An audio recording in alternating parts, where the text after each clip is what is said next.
This is Andy Mello from Mello FAB. I see a lot of questions people ask about how do you wire a rocker switch? What wires go to what? Which one's power, which one's ground? I'm going to do a little tutorial here and show you on a basic Carling rocker switch on the proper placement of wires to power different components. This particular switch that I'm using for the video here is a switch that I have custom built. You see, for my Mello FAB 4-wheel park brakes for the Yamaha RMAX. I also have them in the horizontal version for the X2 and X4. However, this switch is rated at 20 amps, so it will sustain 20 amp load. But when you're wiring a rocker, a lot of guys are showing pictures of this 4-prong rocker switch. Carling is just the brand that I source because it's waterproof. It's a really nice switch. There's lots of companies that make them. This particular switch is a momentary contact switch.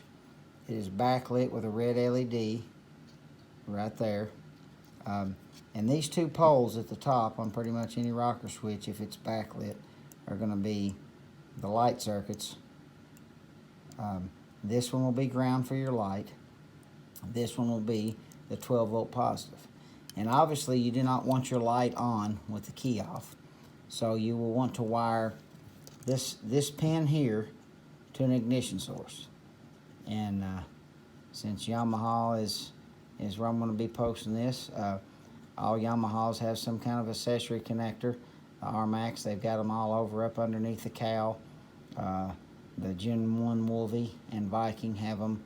You disconnect the connector going to the 12-volt charging port, and you can splice in line there with a connector source from Yamaha. And the X2 and X4, they have them up behind the dash, and they also have a spare one behind the light switch.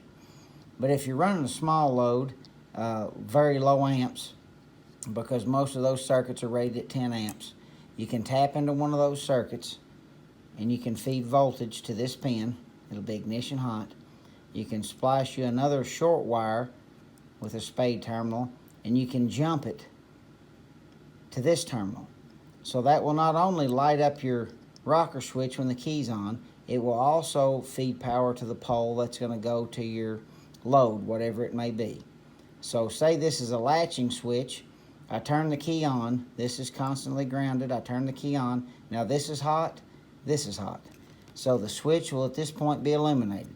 And if it is a latching switch, say you're running a small light or whatever load you're running, when you latch it, it will heat up this terminal and send power out. So that's a pretty simple way to do it. If you're wanting to feed a relay to power a higher load, say a light bar or something of that nature, same scenario, ground. You can run your 10 amp accessory power here. You can jump it over to here, and then you can run this wire out to energize your relay. And then your relay can feed a higher amp load if you're worried about the amp draw. But just be careful when you're sourcing switches. Whatever brand you get, make sure that you know what the switch is rated for on amps. Because all rocker switches, even though their size might be equivalent, the internal components, the amp rating might not be created equal. I hope that video helps someone.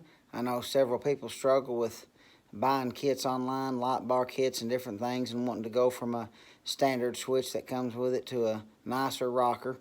And you go from different wire configurations to that 4-pin rocker switch. But I hope that explanation gives you some benefit and will help you wire up your accessories and get you back on the trail.